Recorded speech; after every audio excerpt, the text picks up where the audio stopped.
자, 지구촌 메시지 창세기 40장 9절에서 23절 말씀입니다.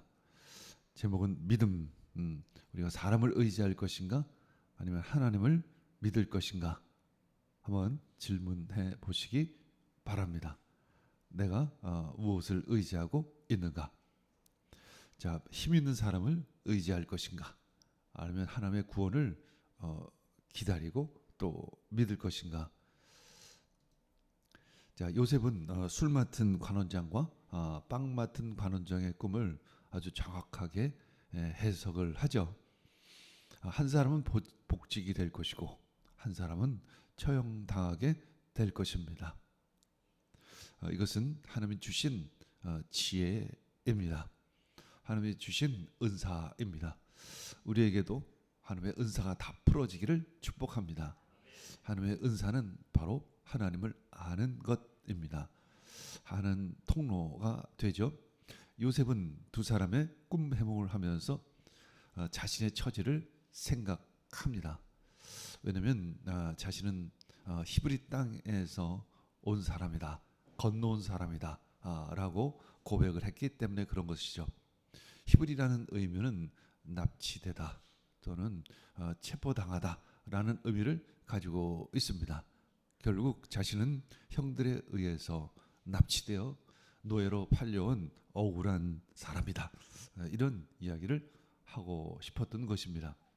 자, 나는 히브리 땅에서 납치되어 이 꼴이 되었는데 누가 나의 무죄를 밝혀줄까? 그런 생각이 언뜻 들었을 것입니다.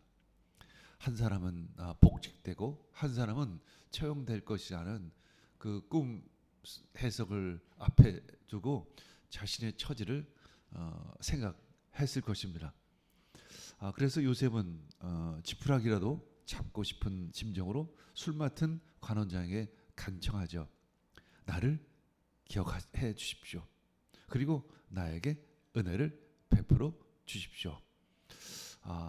복직이 된 술 맡은 관원장은 요셉을 기억조차 못하고 또 그를 잊었다라고 성경을 아주 분명하게 이야기하고 있습니다. 성경에서 요셉은 말했죠.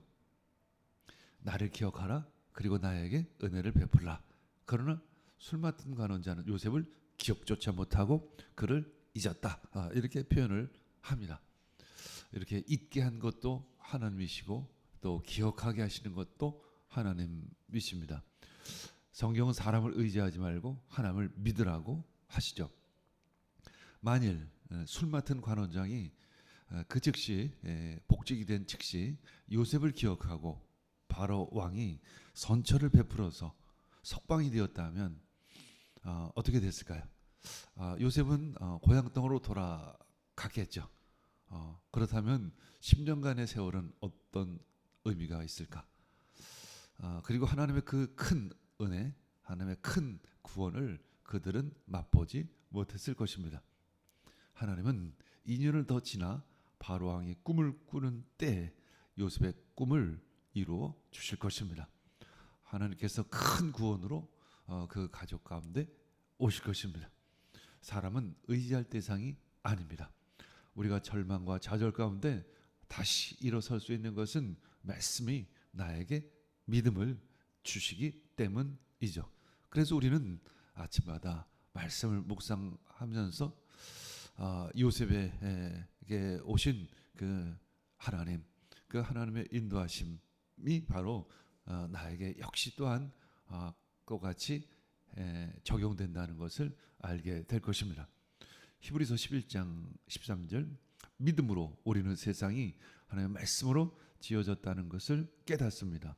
보이는 것은 나타나 있는 것에서 된 것이 아닙니다.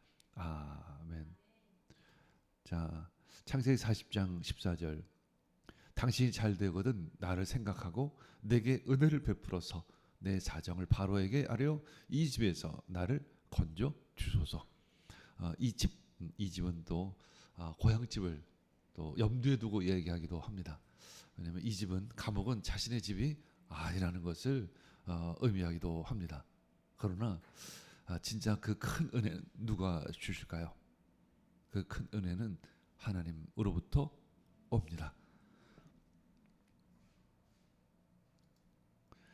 자, 9절에서 15절 히브리는 납치하다, 유괴하다의 뜻으로 요셉은 자신이 납치되었다고 그리고 자신은 무죄하다고 그 술 맡은 관원장에게 이야기합니다. 요셉은 얼마나 형들이 원망스러웠을까를 우리는 여기서 알 수 있습니다. 우리 함께 9절에서 15절 함께 읽겠습니다. 술 맡은 관원장이 그 꿈을 요셉에게 말하여 가로되 내가 꿈에 보니 내 앞에 포도나무가 있는데 그 나무에 세 가지가 있고 싹이 나서 꽃이 피고 포도송이가 익었고 내 손에 바로의 잔이 있기로 내가 포도를 따서 그 즙을 바로의 잔에 짜서 그 잔을 바로의 손에 들였노라. 요셉이 그에게 이르되 그 해석이 이러하니 세 가지는 사흘이라. 지금부터 사흘 안에 바로가 당신의 머리를 들고, 머리를 든다는 것은 처형을 당한다는 뜻도 있지만 복직된다는 의미도 담고 있습니다.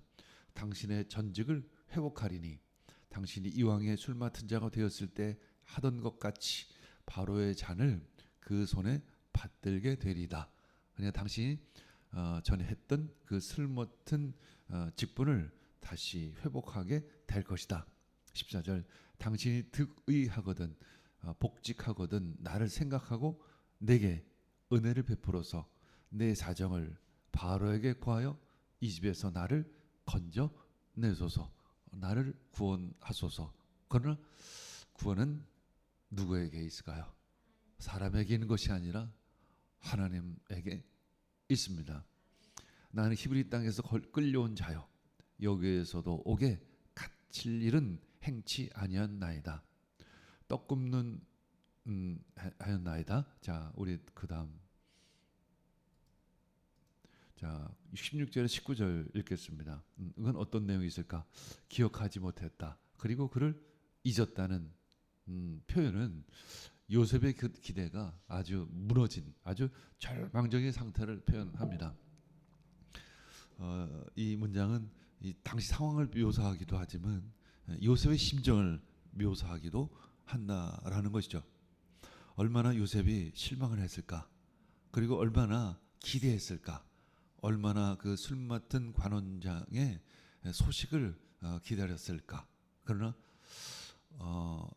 많은 시간이 지났음에도 불구하고 1년, 2년이 다 지나감에도 불구하고 그로부터 아무 전갈이 오지를 않았죠. 사람을 의지하면 우리는 늘 실망하게 됩니다. 사실 그렇습니다. 사람은 의지할 대상이 아니죠. 오늘 말씀을 믿고 하나님의 때를 기다립니다. 우리 히브리서 11장 3절 다시 한번 읽겠습니다. 믿음으로 우리는 세상이 하나님의 말씀으로 지어졌다는 것을 깨닫습니다. 보이는 것은 나타나 있는 것에서 된 것이 아닙니다. 그래서 우리는 매일마다 이렇게 아침에 말씀을 묵상하고 말씀이 나의 삶의 기준이 되어지고 말씀을 통해서 믿음을 확고히 붙잡는 것이죠. 우리의 믿음은 막연한 것이 아니라 말씀을 믿는 믿음인 것이죠. 우리들의 믿음은 그 근거가 확신합니다. 매일마다 말씀으로 묵상하고 말씀으로 기도하고 말씀으로 응답받기를 축복합니다. 아멘.